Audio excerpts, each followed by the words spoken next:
mais alta do mundo. Sua torre mais alta chega a incríveis 343 metros. Tão alto que a ponte fica acima das nuvens.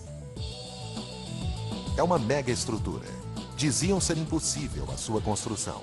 A primeira vez que apresentei o projeto da ponte, todos acharam que eu fosse louco.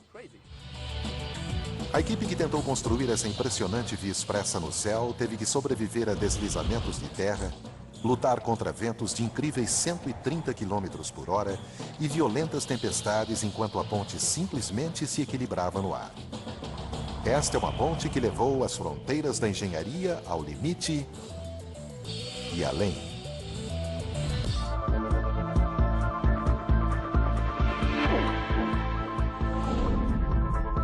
Obras incríveis. Ponte Millau.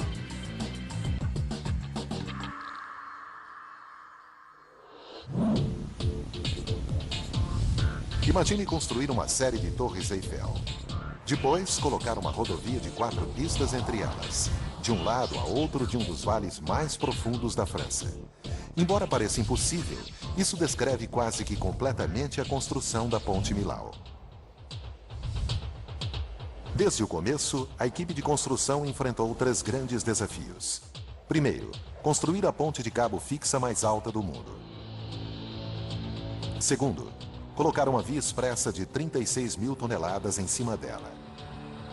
E terceiro, erguer 7 torres de aço, cada uma pesando 700 toneladas. E mais, eles tiveram que fazer isso centenas de metros acima do solo. Tão alto que se você estivesse no topo da Torre Eiffel, você ainda estaria olhando para cima para esta incrível ponte.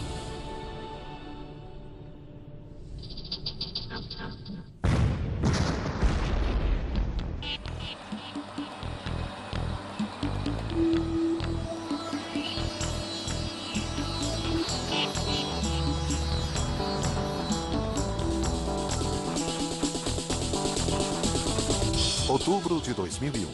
O trabalho tem início. A equipe recebe o pedido de uma ponte que durasse 120 anos. E para ganhar o contrato, a equipe prometeu construí-la em tempo recorde. Menos de 4 anos. Comparando-se, a mais longa ponte suspensa do mundo, a Kashi-Kaiko, no Japão, levou 10 anos para ser construída.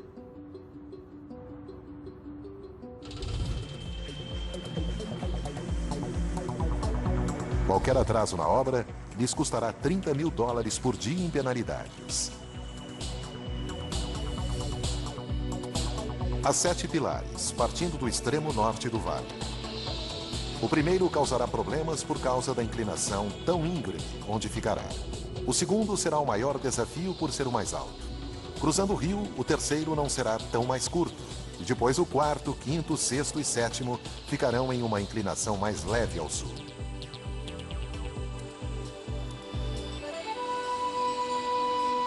Para começar, a equipe teve que enterrar bem as fundações no leito rochoso para que elas pudessem sustentar o enorme peso da ponte sobre si.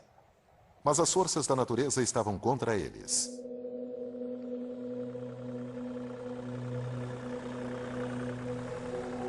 Os geólogos advertiram sobre os riscos impostos pelo calcário quebradiço da região. As rochas são cheias de cavidades essenciais à economia local, cuja base é o queijo. As cavernas próximas a Millau são o lar de uma bactéria rara e singular responsável pelo bolor azulado presente no mundialmente famoso queijo Roquefort.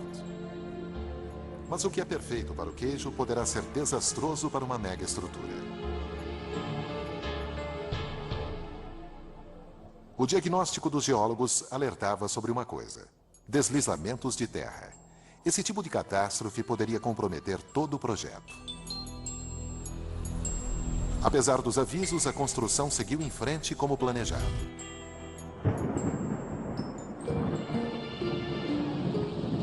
Então, ainda no começo, como previsto, uma violenta tempestade causou um deslizamento de terra. –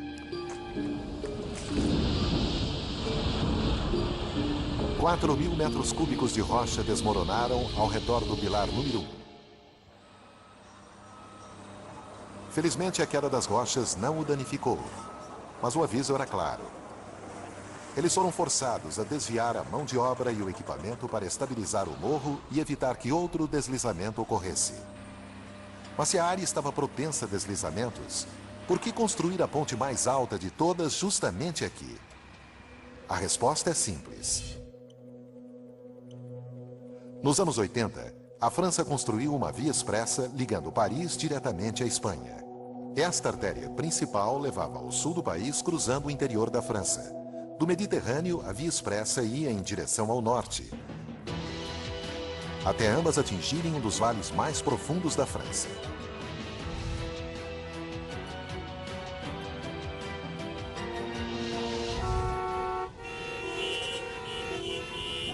Bem-vindos a Millau, o local de maior engarrafamento da França.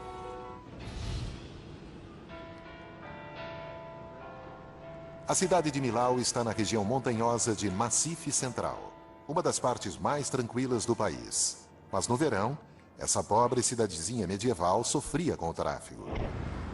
Os moradores não suportavam mais, nem o prefeito. Mais c'était terrible pour notre réputation. Quando saía no noticiário, no rádio e na TV, todos os dias, evitem Millau, há um engarrafamento na cidade de 5 horas de espera, era horrível para a nossa reputação. E não era só a população de Millau. O exemplo de duas motoristas, Gemila e Jemima, atravessando 30 quilômetros de via expressa, cada uma de um lado de Millau, revela exatamente por que essa ponte era necessária. Gemila, no carro 33, atravessará a nova ponte, enquanto no carro 22, Jemima pegará a estrada velha pelo vale. Percorrendo a via expressa, o carro 33 se aproxima da ponte de Millau depois de apenas 18 minutos. O único atraso é o dos 30 segundos perdidos no pedágio. A 100 km por hora, sobre a espetacular ponte, essa motorista leva apenas 32 minutos para chegar do outro lado. Enquanto isso, o carro 22 está apenas começando a atravessar as ruas medievais de Millau. Os ciclistas, pedestres, pessoas com cães, tudo precisa ser evitado. Depois, o carro 22 ainda terá que cruzar a longa estrada para chegar ao outro lado do vale. O tempo total ficou em 1 hora e 35 minutos. Quer dizer, mais de 1 hora do tempo que Gemila levou atravessando a via expressa e a ponte. Está claro porque a ponte era necessária. Mas o governo francês levou muito tempo para decidir construí-la. 12 anos antes de a construção começar em Paris, o ministro do Transporte imaginou uma solução. O responsável pela construção da ponte, Michel Virloger, não é um engenheiro comum. Ele é um homem que pensa grande, muito grande. Haja vista seu projeto, a Ponte da Normandia, no norte da França, a mais longa envergadura sustentada a cabos do mundo. Depois do término dessa estrutura que quebrou recordes, Virloger passou ao seu próximo projeto, Millau. Seu novo plano era outra ponte sustentada a cabos, mas levando a tecnologia além de qualquer coisa antes tentada, com pilares 4 vezes mais altos que a Ponte da Normandia.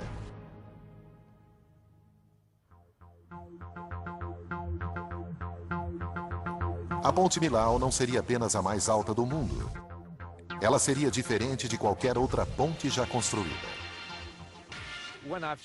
A primeira vez que eu mostrei o projeto da ponte para as autoridades, todos acharam que eu fosse louco. A Ponte da Normandia de Virloger tem 2 grupos de cabos sustentando o passadiço. Mas ele queria ir mais longe com Millau, perdendo uma fileira de cabos e conseguindo com isso que a linha remanescente fosse forçada a fazer 2 vezes seu trabalho. E o mais dramático, em vez de uma única envergadura principal, os 2,5 km da Ponte Millau precisariam de uma série completa de pilares para sustentá-los por sobre o vale. Ninguém nunca tinha tentado construir uma ponte de envergadura múltipla sustentada por uma única linha de cabos nessa escala antes. As autoridades francesas tinham um problema. Nervosos por causa do esquema absurdo de Virloger, eles iniciaram uma competição convidando outros engenheiros e arquitetos com diferentes projetos. O vencedor foi Lord Norman Foster, um famoso arquiteto.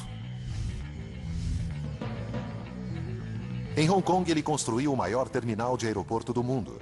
Em Barcelona, escritórios literalmente ficam em cima de um mastro em uma torre de comunicação. Este é um homem que regularmente promete o impossível, mas cumpre. Sabe, são apenas desafios, um em cima do outro e assim por diante. E com Millau, um dos maiores desafios foi fazer a ponte se encaixar à paisagem, dado que ela ficaria bem sobre a estrada da famosa Gorge de Tarn, o equivalente na França ao Grand Canyon.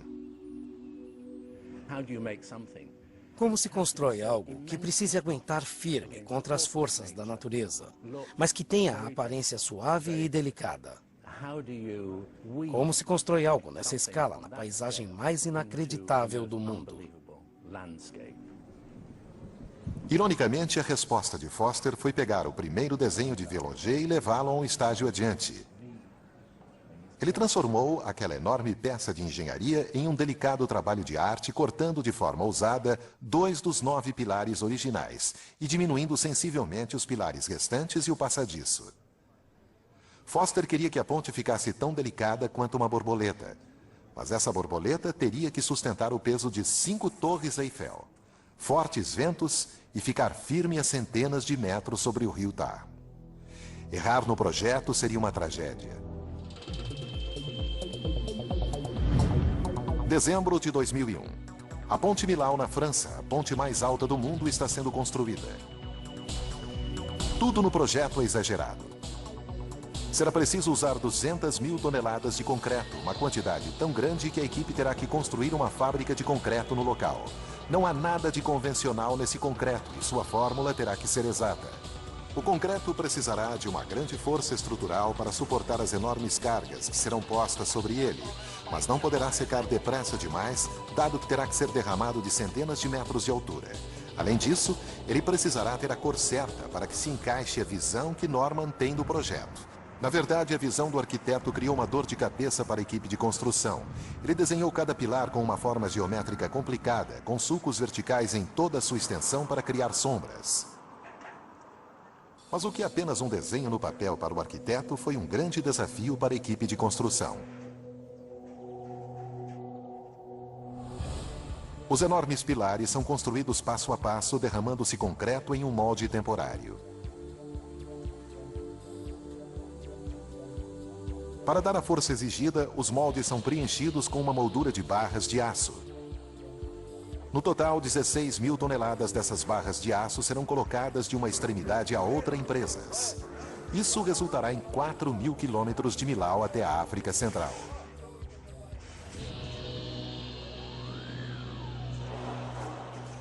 A forma de cada pilar é seriamente complicada. E como resultado, cada vez que as seções de aço são removidas, a equipe precisa mudar o formato do molde para cumprir o perfil da próxima seção de 4 metros. Manusear esses painéis de aço pesando até 15 toneladas não é fácil. E com a altura combinada dos 7 pilares totalizando bem mais de 1 quilômetro, a equipe precisa mudar a forma do molde mais de 250 vezes.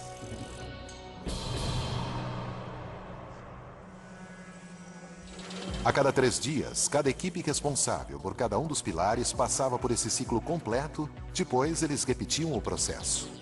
Era uma corrida contra o tempo, com a ameaça permanente do atraso. Manter toda a construção dentro do prazo e do orçamento era a difícil responsabilidade de um homem, Jean-Pierre Martin. Imagine se em vez de 3 dias tivéssemos levado 4. Multiplique pelo número de moldes e acabaríamos com um atraso de 6 meses. Com uma penalidade de quase $1 milhão por mês, isso era algo que Martin nem quis considerar. Esse prazo não era sua única dor de cabeça. É necessário muita precisão quando se está construindo a ponte mais alta do mundo. Algo errado e a ponte simplesmente pode cair. Apenas 10 centímetros de diferença, cerca da largura de um pulso em cada seção de 4 metros, e o pilar mais alto poderia estar a menos 6 metros de distância do topo. Isso equivale à espessura da fuselagem de um jumbo. Cada equipe está mirando em um ponto específico no céu. O pilar 2 teria que estar exatamente a 245 metros acima do solo, 546 metros do lado norte e 1.914 metros da extremidade sul. Não havia margem para erros. A única chance que eles tinham de acertar nas medições era através do GPS, cuja precisão fica dentro de 4 milímetros. Usando sinais de múltiplos satélites, a equipe poderia precisar sua posição e ter a certeza de que estaria mirando no local certo no céu onde eles precisariam atingir. Mês após mês, os pilares vão ficando mais altos. Finalmente, em novembro de 2003, eles alcançam a altura total. Com 245 metros de altura, o Pilar 2 se torna o pilar mais alto do mundo. Mas será que esse pilar, que quebrou um recorde em altura, está onde deveria estar? Por incrível que pareça, está exatamente sobre o alvo, dentro de 2 centímetros de margem. É hora do champanhe e de uma grande comemoração.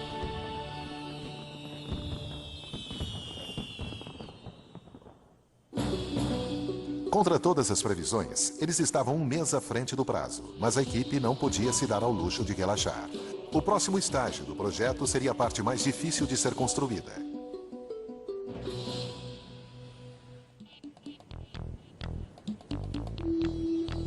A fase 2 da construção da ponte mais alta do mundo envolveu a colocação de uma rodovia de 2,5 km, pesando 36 mil toneladas em cima dos pilares e 270 metros acima do rio Tar. Os construtores da ponte sabem do perigo em trabalhar nessa altura.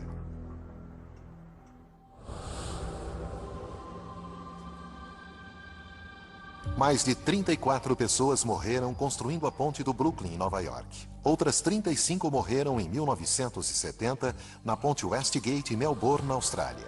E um ano depois, 13 trabalhadores morreram quando a ponte de Koblenz, na Alemanha, caiu no Reno.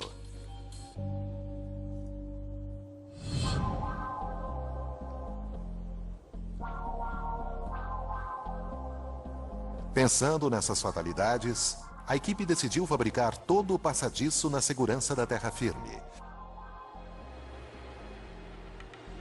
Isso significou construir o passadiço em aço, o que em teoria seria muito mais seguro do que levantar grandes seções de concreto a centenas de metros de altura até a sua posição. Só havia um problema. Ninguém nunca tinha colocado o passadiço de uma estrada sobre pilares a essa altura, muito menos com mais de 2,5 km de comprimento. No final, apenas um fabricante de aço teve a coragem de encarar esse desafio colossal. Eiffel, a companhia de aço montada pelo grande engenheiro francês. Eiffel construiu o que um dia já foi a ponte mais alta do mundo, a Ponte Garabit, no sul da França. Isso antes de fazer a moldura para a Estátua da Liberdade em Nova York e, é claro, construir a torre que é a sua assinatura em Paris. Mas apesar da experiência da empresa, o gerente da Eiffel sabia que estava correndo um sério risco.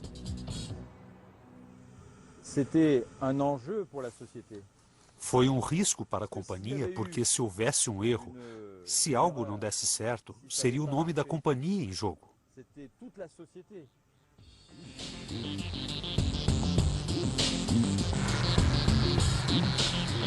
Eles fabricaram as enormes seções que formaram o passadiço da ponte nas usinas de aço da empresa. Esse imenso quebra-cabeça envolveu a fabricação de 2.200 seções separadas, pesando até 90 toneladas cada e algumas com 22 metros de comprimento. Sua precisão foi medida com laser, dentro de uma fração de 1 milímetro. Os enormes tubos quadrados são a parte central que deveria tornar o passadiço rígido. Os painéis triangulares laterais serão soldados de cada lado para criar a largura de uma rodovia de 4 pistas. Para cumprir o prazo apertado, Bonomo automatizou a produção com um robô soldador de 2 cabeças e com uma máquina cortadora de plasma. Cada padrão de corte é programado dentro do computador. Depois, a máquina automaticamente corta seu caminho pelo aço. A tocha alcança escaldantes 28.000 graus centígrados.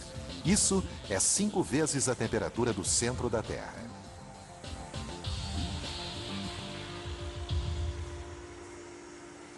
Os cortes e as soldas foram a parte mais fácil.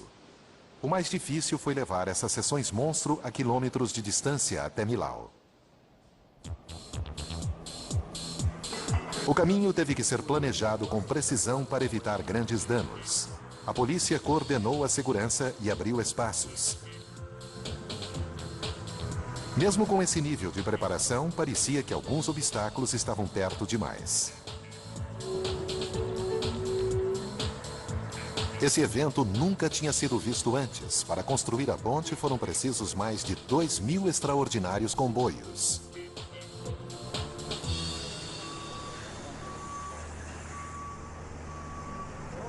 Os componentes chegaram aos locais de montagem, um de cada lado do vale. Aqui, as peças do enorme quebra-cabeça foram soldadas para formar as duas metades do passadiço. Mas colocar essas duas metades sobre o vale, em cima da ponte mais alta do mundo, seria o maior desafio. Eles seriam a primeira equipe a colocar uma via expressa sobre pilares mais altos que um arranha-céus de 80 andares. E para levar a construção da ponte além de qualquer outra coisa antes tentada, eles planejaram colocar o passadiço de 2,5 km sobre duas peças colossais. O engenheiro-chefe da ponte, Jean-Marie Crémer, foi um dos poucos que acreditaram que isso poderia ser feito. Nem os engenheiros que conhecem bastante esse método acreditavam que fosse possível. Se a equipe tivesse errado nos cálculos, toda a estrutura teria caído sobre o vale.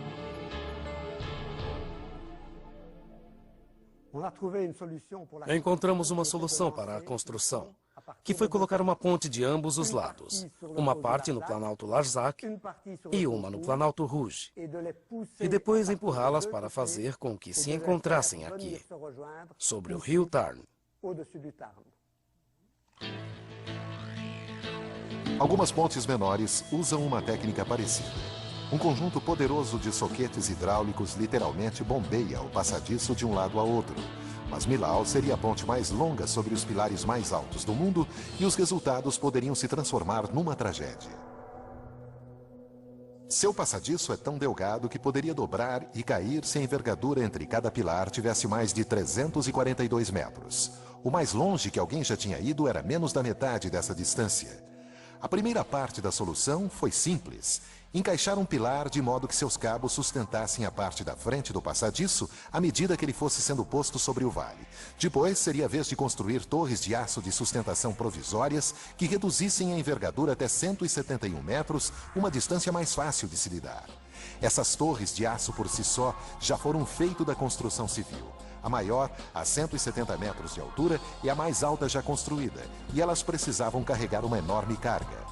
7.000 toneladas, à medida que a borda principal do passadiço e o primeiro pilar de 90 metros deslizassem para a lateral. Empurrar simplesmente esse peso enorme sobre a parte de cima dos vulneráveis pilares poderia fazê-los cair e se esmagar contra o chão. Este seria o cenário de um pesadelo. Se fizéssemos um lançamento convencional, correríamos o risco de derrubar os pilares como os pinos num jogo de boliche.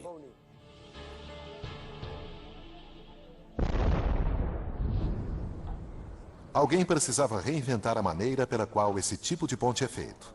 Essas pessoas foram Marc Buonomo e Jean-Marie Crémer, que surgiram com um plano.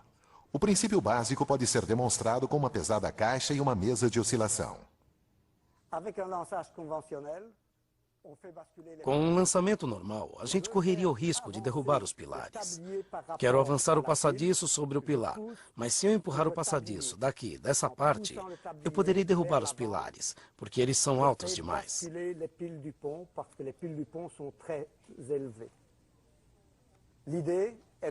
A ideia é instalar um sistema de lançamento em cima do pilar. E dessa maneira, se eu empurrar o passadiço, ele não terá efeito sobre a estabilidade dos pilares. E eles não cairão. O truque foi usar uma série de sistemas de lançamento para levantar o passadiço e levá-lo para frente. Cada sistema usa 2 blocos com bordas moldados sobre cada lado do passadiço. A borda superior é levada para a frente por um soquete hidráulico. Ela escorrega para cima da borda mais baixa, ao mesmo tempo levantando o passadiço de seus apoios e fazendo com que ele avance 600 milímetros. A borda mais baixa então retrai, deixando o passadiço em cima de seus apoios. A borda superior retorna à sua posição original e todo o ciclo recomeça. 4 desses equipamentos inteligentes são colocados em cada pilar, todos programados para funcionar exatamente ao mesmo tempo. O resultado é que juntos eles levantam toda a estrada e levam-na para frente, mas se um deles cair, ou for mais depressa ou devagar que os outros, poderá causar uma tragédia. A força poderá ir separando os pilares da ponte até que eles caiam.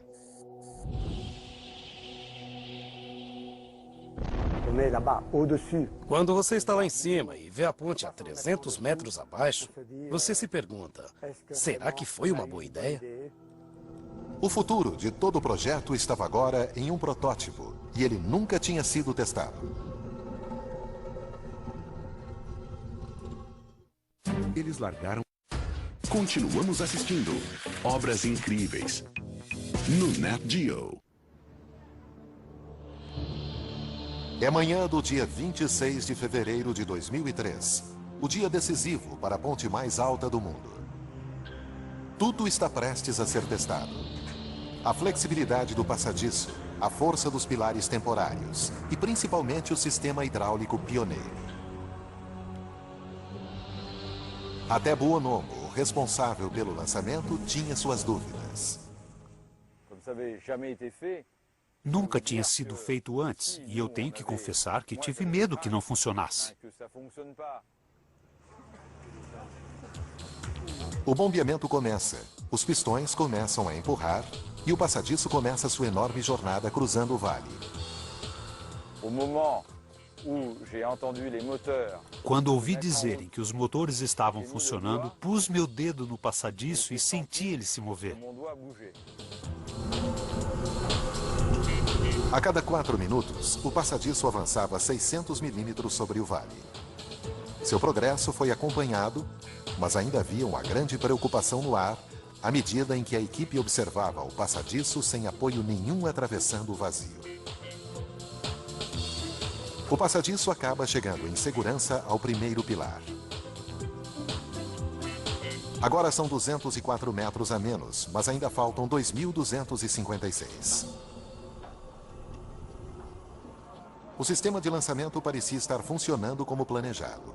Os engenheiros estavam otimistas, mas à medida em que o passadiço avançava no espaço, ele se tornava mais vulnerável ao vento, que pode chegar a 130 km por hora neste local. Infelizmente, o passadiço tem a forma de uma asa de avião ao contrário, e o maior medo da equipe era de que essa asa simplesmente decolasse. Os engenheiros mantêm a atenção no vento e nas condições do tempo. Eles só ficam satisfeitos quando, em um período de tempo de 3 dias, o vento não passa de 85 km por hora. Aí sim eles dão um sinal verde para a equipe ir em frente e o lançamento do passadiço pode continuar. A razão para essa precaução é simples. Ventos fortes podem literalmente rasgar a ponte ao meio. Em 1940, o estado de Washington construiu uma ponte suspensa cruzando o estreito de Tacoma, no noroeste dos Estados Unidos. Ela foi inaugurada com uma grande cerimônia no dia 1º de julho. Mas as comemorações não duraram muito. A ponte tinha um grande problema: o vento. As vigas embaixo do passadiço, projetadas para enrijecer a ponte, na verdade bloquearam o vento, fazendo a rodovia balançar de maneira alarmante. Os moradores logo a apelidaram de Galloping Gantry, Gertrudes Galopante. No dia 7 de novembro, com ventos a menos de 70 km por hora, a ponte começa a balançar violentamente. Às 11 horas da manhã, a vida da Gertrudes Galopante acaba. O vento faz a ponte cair no rio. Testes em túneis aerodinâmicos agora são um procedimento padrão em consequência do que aconteceu àquela ponte. No caso da Ponte Millau, a equipe de construção analisou os ventos no Vale de Tarn durante mais de 18 meses e depois recriou as condições analisadas ali em um túnel aerodinâmico. O engenheiro Olivier Flamand ficou chocado com os resultados. A velocidade média do vento era relativamente baixa, mas a forte turbulência criava ventos de picos muito rápidos. O terreno acidentado no local cria uma séria turbulência na altura do passadiço. Os ventos chegam a 130 km por hora. Isso é a força de um furacão. A equipe testou cada aspecto da ponte para analisar os riscos. Pilares, estrutura e principalmente o passadiço. Mas o problema não era só a aerodinâmica da ponte terminada. Eles precisavam descobrir como ela iria se comportar quando estivesse sob o risco máximo durante o lançamento do passadiço. Olivier e sua equipe chegaram a uma preocupante conclusão. A de que os ventos que eles haviam medido eram fortes o suficiente para arrancar o passadiço de seu apoio e mandá-lo a centenas de metros abaixo, no solo do vale. E o pesadelo teve início. No dia 22 de agosto de 2003, a 6 meses do lançamento do passadiço, um dos sistemas de lançamento falhou, deixando o passadiço balançando ao vento. Para piorar, o Homem do Tempo estava prevendo tempestades. Até então, essas enormes máquinas de bombeamento tinham funcionado perfeitamente, mas a verdade é que elas eram protótipos e, devido ao horário frenético, nunca haviam sido testadas. O problema foi que o teflon entre as superfícies de deslizamento rasgara, e a fricção gerada foi muita para que os soquetes hidráulicos pudessem combater. Infelizmente, ninguém tinha planejado substituir as peças dessa máquina monstro de lançamento em cima de um pilar de concreto. Isso foi uma péssima notícia para o homem que apostou sua reputação nesse sistema. Foi o máximo de estresse, como o gosto de um veneno na boca. E isso a gente não esquece. Reexaminando seus cálculos, a equipe percebeu a causa do problema. Eles haviam subestimado as forças entre as superfícies deslizantes, mas não iriam conseguir consertá-las sem as peças de reposição necessárias. O relógio estava andando e Marc Bonomo precisava de uma solução depressa. Quando o Apollo 13 voltou com aquele incidente, os engenheiros da NASA exigiram que fosse feita uma investigação de tudo o que estava a bordo, para saber como reparar futuros problemas. A equipe de Millau fez uma investigação. Eles descobriram que outras máquinas de lançamento que ainda não estavam sendo usadas poderiam fornecer as novas superfícies de teflon de que eles precisavam. Trabalhando a noite toda, a equipe estendeu a plataforma de acesso. Isso lhes permitiu tirar 5 metros de comprimento, 2 toneladas de bordas de aço, substituir o teflon e remontar a máquina de lançamento. Às 8 da manhã seguinte, ela estava pronta para recomeçar o lançamento. O resto da semana, as tempestades previstas chegaram e outro conjunto de máquinas de lançamento se foi. Quando o passadiço finalmente chegou em segurança ao próximo pilar, a equipe respirou com grande alívio. Foram 4 horas de pânico. E eu nunca vou esquecer disso. Os 2 passadiços continuaram sua jornada através do vale. Dia após dia, semana após semana, durante 14 meses, eles se aproximavam um do outro, milímetro por milímetro. Em maio de 2004, eles alcançaram a fase crítica. Da extremidade norte, o passadiço mais curto tinha viajado 717 metros para alcançar sua posição final. Do sul, o passadiço mais longo havia se estendido 1,5 km a mais. Apenas a seção sobre o rio os separava, o único ponto onde era impossível erguer um pilar temporário. Mas será que os passadiços iriam se encontrar como planejado? Se os cálculos estivessem errados, eles teriam construído o maior elefante branco da Europa. Até o homem por trás do projeto estava em dúvida. Eu não estava completamente convencido de que as 2 metades do passadiço iriam se unir em perfeita geometria. As probabilidades estavam contra eles. Fazer um cálculo tão preciso era uma tarefa hercúlea.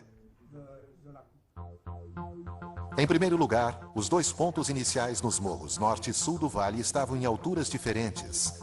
Depois, a ponte tinha uma curva sutil. Além disso, cada painel de aço que forma o passadiço precisava ser cortado e soldado com extrema precisão.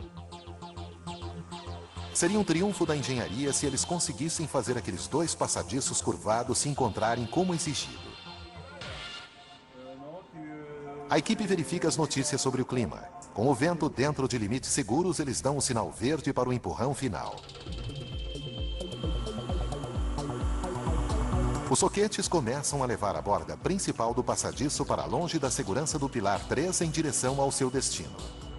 Neste ponto, seria preciso que um total de 21 sistemas de lançamento se movessem exatamente ao mesmo tempo para evitar uma tragédia. Se algo desse errado, o responsável seria Mark Buonomo. Todos me perguntavam, como você pode ter certeza de que dará tudo certo? Então, para ter certeza de que tudo seguiria seu caminho, eu tinha um GPS à frente. Portanto, dava para ver o vão entre a posição teórica e a real. Nos 2 dias e noites seguintes, o passadiço avançou 600 milímetros de cada vez em direção à sua posição final. A mídia mundial estava assistindo ao crítico encontro dos passadiços e, para aumentar a pressão, o primeiro-ministro francês deveria chegar para comemorar o evento.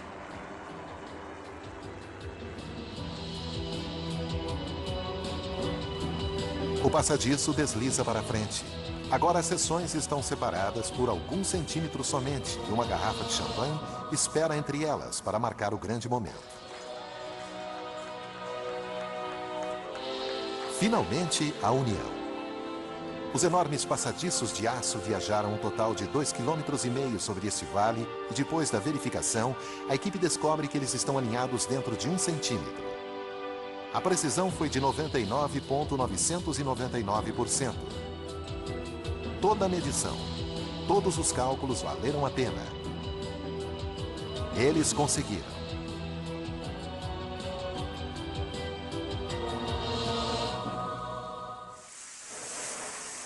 Os passadiços se juntaram e a equipe alcançou o último estágio do projeto. Mas ainda havia uma corrida para cumprir o prazo e seus problemas ainda não haviam terminado. As dramáticas ondulações do passadiço flexível de aço eram claramente visíveis. Até mesmo alguns construtores de pontes se perguntaram sobre sua integridade estrutural. Foi uma enorme surpresa para nós. Todos os engenheiros disseram, sabíamos que o aço era flexível, mas não tanto. A equipe recorreu a pilares e cabos para empurrar o passadiço diretamente para frente. Cada pilar tem 90 metros e pesa 700 toneladas, o equivalente a 85 ônibus. Colocado sobre o delgado passadiço acima do solo do vale, estava além de qualquer outra coisa já tentada e, mais uma vez, Mark Buonomo tinha um plano. Os primeiros que construíram pilares verticais foram os egípcios. Buonomo adaptou uma técnica usada no Antigo Egito para erguer obeliscos na areia. Em cima de cada passadiço, a equipe colocou 2 enormes torres de aço, ambas sustentadas por cabos e equipadas com sistemas hidráulicos capazes de levantar 1000 toneladas. O pilar de 700 toneladas é levantado pelo sistema hidráulico. À medida que sobe, ele se posiciona pouco a pouco até ficar na vertical. Depois, é baixado em segurança até seu ponto de ancoragem. A técnica de 4.000 anos de Buonomo funcionou perfeitamente.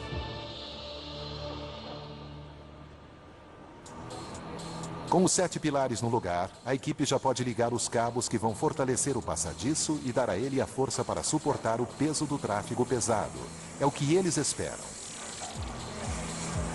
O peso da rodovia é agora de 40.000 toneladas. O equivalente a um navio de cruzeiro. 154 cabos deverão evitar que ele caia. Os cabos mais fortes são feitos de 91 feixes individuais de aço e têm uma força de quebra de 15.000 toneladas, fortes o suficiente para segurar 25 jumbos, todos a empuxo total.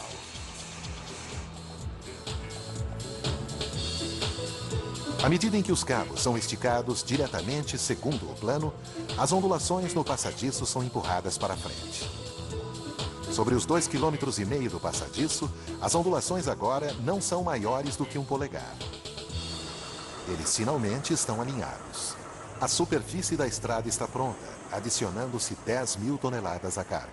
Isso é como colocar 153 tanques sobre o passadiço. Porém, antes que a ponte possa ser aberta ao público, a equipe precisará saber se ela é segura. Por isso, ela terá que passar por um teste essencial.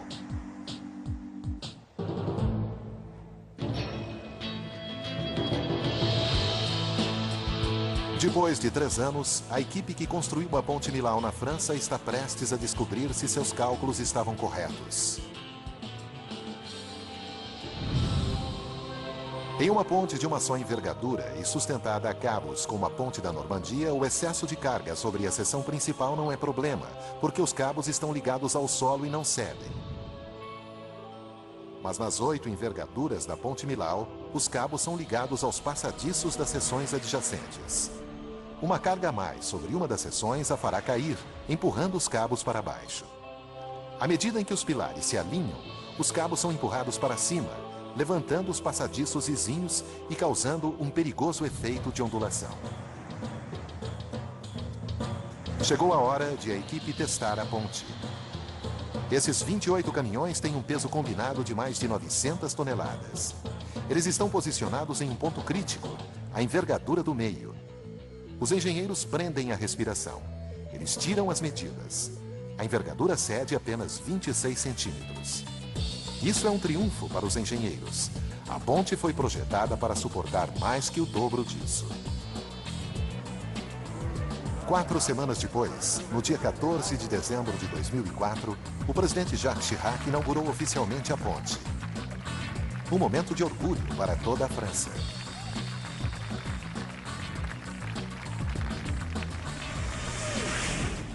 Em novembro, no Nat Geo. Pouco mais de 3 anos de construção produziram a ponte mais alta do mundo, projetada para durar no mínimo 120 anos. E contra todas as probabilidades, o gerente do projeto conseguiu terminar o trabalho a tempo, mas não foi esse o seu maior motivo de orgulho. O que me deixa feliz é que não tivemos nenhum acidente sério, somente alguns ferimentos leves. E sabemos que em locais de construção, acidentes sempre acontecem.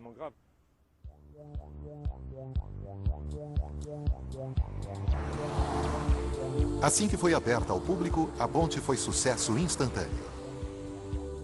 Mas o verdadeiro teste não aconteceria antes do primeiro verão, quando os franceses tinham suas férias anuais. Ninguém esperava nada como aquilo. Os números excediam a 50 mil veículos por dia. A mais de $7 por carro, essa foi uma ótima notícia para a companhia de construção que arrecadou de volta seus $478 milhões de investimento no projeto. Foi uma construção épica. Mas o mais difícil é mantê-la. Thierry e Franck estão encarregados do P2, o pilar mais alto da ponte. Essa estrutura não é feita de blocos sólidos de concreto, mas sim de uma série de espaços ocos. Seu trabalho é testar os sistemas de comunicação e circuitos elétricos de cada um dos 7 solos estruturais. Isso envolve uma escalada de 343 metros subindo degrau por degrau o resto do dia. Ao entardecer, quando Thierry finalmente alcançar o pico do pilar, ele poderá estar exausto, mas haverá um prêmio. Daqui se tem uma vista fantástica. Um panorama de 360 graus.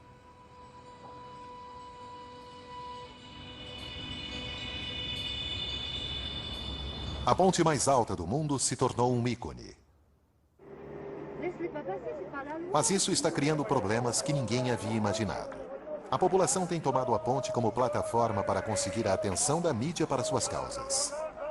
Essa multidão espera que a atitude de levar suas ovelhas para cima dessa rodovia no céu os ajude a conseguir mais subsídios para suas fazendas. O trabalho de José é evitar que esse tipo de incidente crie perigos e que nessa ponte os incidentes continuem acontecendo. Um alarme ativado por um sistema de movimento significa que há um veículo parado sobre a ponte. Imediatamente, José manda um colega para lidar com a situação. A última coisa que alguém quer é um engarrafamento de 2,5 km em uma ponte no céu. José aproxima sua câmera para revelar a imagem de um homem que deixou seu carro e está sentado na beirada da ponte. O motorista está provavelmente com problemas.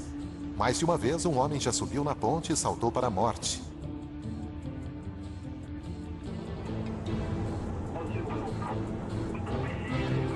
intervém. Bom dia. Bom dia. Felizmente, trata-se de um fotógrafo irresponsável.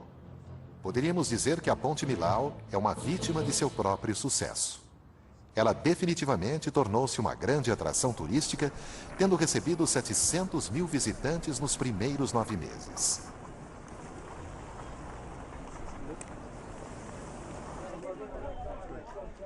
Felizmente, a maioria deles espera até sair da ponte para tirar fotos. É magnífico.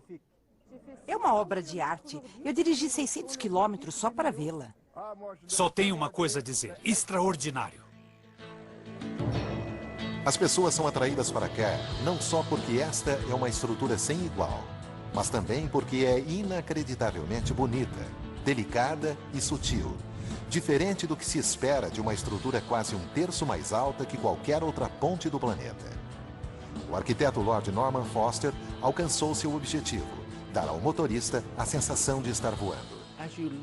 Quando a pessoa deixa esses planaltos, ela realmente voa. Voa nessa ponte.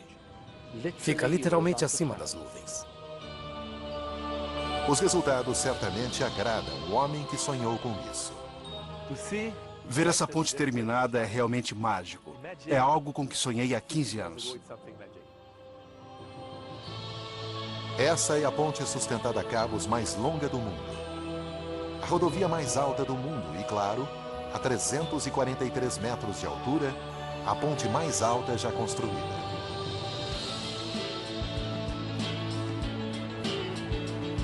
Versão